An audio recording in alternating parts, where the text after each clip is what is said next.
1 Samuel chapter 17. The challenge of Goliath. The Philistines rallied their forces for battle at Socoh in Judah and camped between Socoh and Azekah at Ephes Dammim. Saul and the Israelites rallied and camped in the valley of the Elah, drawing up their battle line to meet the Philistines.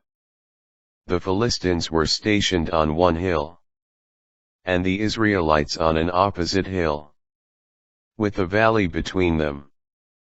A champion named Goliath of Gath came out from the Philistine camp. He was 6 cubits and a span tall. He had a bronze helmet on his head, and wore a bronze breastplate of scale armor, weighing 5,000 shekels, bronze greaves, and had a bronze scimitar slung from his shoulders.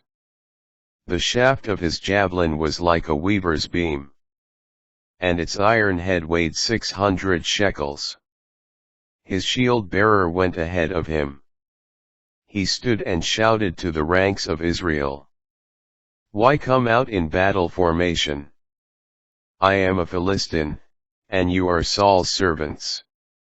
Choose one of your men, and have him come down to me. If he beats me in combat and kills me, we will be your vassals. But if I beat him and kill him, you shall be our vassals and serve us." The Philistine continued, "I defy the ranks of Israel today. Give me a man and let us fight together." When Saul and all Israel heard this challenge of the Philistine, they were stunned and terrified. David comes to the camp. David was the son of an Ephrathite named Jesse from Bethlehem in Judah, who had 8 sons.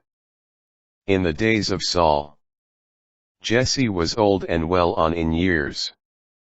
The 3 oldest sons of Jesse had followed Saul to war. The names of these 3 sons who had gone off to war were Eliab the firstborn, Abinadab the second, and Shammah the third. David was the youngest. While the 3 oldest had joined Saul, David would come and go from Saul's presence to tend his father's sheep at Bethlehem. Meanwhile the Philistine came forward and took his stand morning and evening for 40 days. Now Jesse said to his son David, "Take this ephah of roasted grain, and these 10 loaves for your brothers, and bring them quickly to your brothers in the camp. Also take these 10 cheeses for the field officer. Greet your brothers and bring home some token from them. Saul and your brothers, together with all Israel, are at war with the Philistines in the valley of the Elah." Early the next morning, having left the flock with a shepherd, David packed up and set out, as Jesse had commanded him. He reached the barricade of the camp just as the army, on their way to the battleground, were shouting their battle cry. The Israelites and the Philistines drew up opposite each other in battle array. David entrusted what he had brought to the keeper of the baggage, and hastened to the battle line, where he greeted his brothers. While he was talking with them, the Philistine champion, by name Goliath of Gath, came up from the ranks of the Philistines, and spoke as before, and David listened.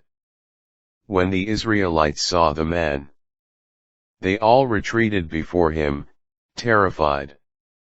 The Israelites had been saying, "Do you see this man coming up? He comes up to insult Israel. The king will make whoever kills him a very wealthy man. He will give his daughter to him, and declare his father's family exempt from taxes in Israel. David now said to the men standing near him, "How will the man who kills this Philistine and frees Israel from disgrace be rewarded? Who is this uncircumcised Philistine, that he should insult the armies of the living God?" They repeated the same words to him and said, "That is how the man who kills him will be rewarded." When Eliab, his oldest brother, heard him speaking with the men, he grew angry with David and said, "Why did you come down? With whom have you left those sheep in the wilderness? I know your arrogance and dishonest heart. You came down to enjoy the battle." David protested, "What have I done now? I was only talking."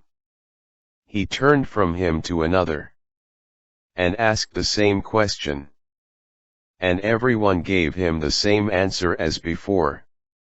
The words that David had spoken were overheard and reported to Saul, who sent for him. David challenges Goliath. Then David spoke to Saul, "My lord should not lose heart. Let your servant go and fight this Philistine." But Saul answered David, "You cannot go up against this Philistine and fight with him, for you are only a youth, while he has been a warrior from his youth." Then David told Saul, "Your servant used to tend his father's sheep, and whenever a lion or bear came to carry off a sheep from the flock, I would chase after it, attack it, and snatch the prey from its mouth.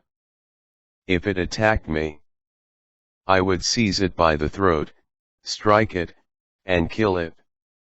Your servant has killed both a lion and a bear. This uncircumcised Philistine will be as one of them, because he has insulted the armies of the living God." David continued, "The same Lord who delivered me from the claws of the lion and the bear will deliver me from the hand of this Philistine." Saul answered David, "Go, the Lord will be with you."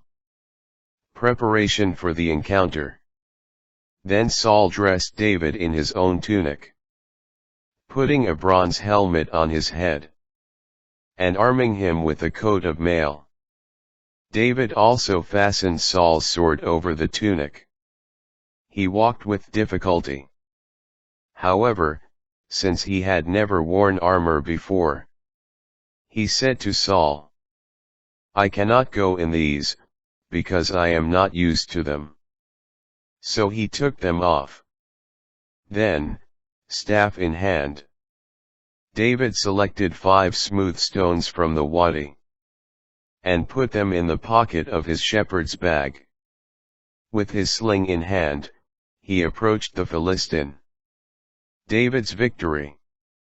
With his shield-bearer marching before him, the Philistine advanced closer and closer to David. When he sized David up and saw that he was youthful, ruddy, and handsome in appearance, he began to deride him. He said to David, "Am I a dog that you come against me with a staff?"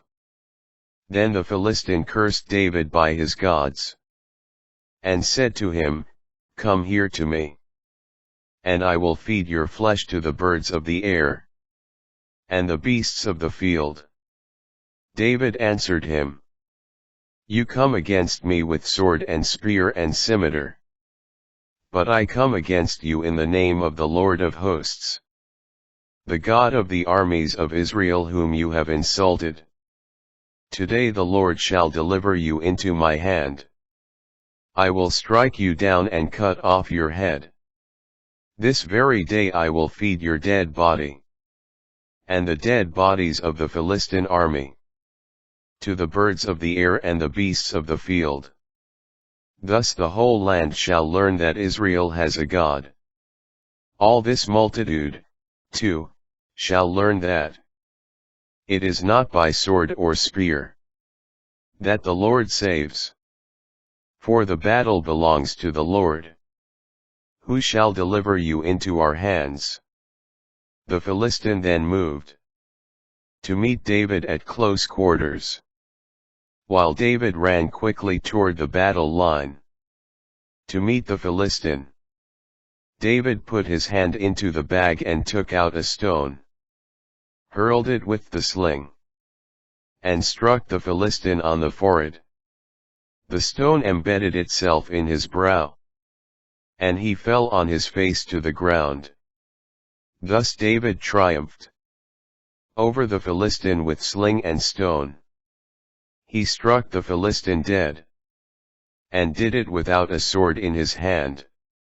Then David ran and stood over him with the Philistine's own sword, which he drew from its sheath. He killed him and cut off his head. Flight of the Philistines. When the Philistines saw that their hero was dead, they fled. Then the men of Israel and Judah sprang up with a battle cry and pursued them to the approaches of Gath and to the gates of Ekron. And Philistines fell wounded along the road from Sha'araim as far as Gath and Ekron. When they returned from their pursuit of the Philistines, the Israelites looted their camp.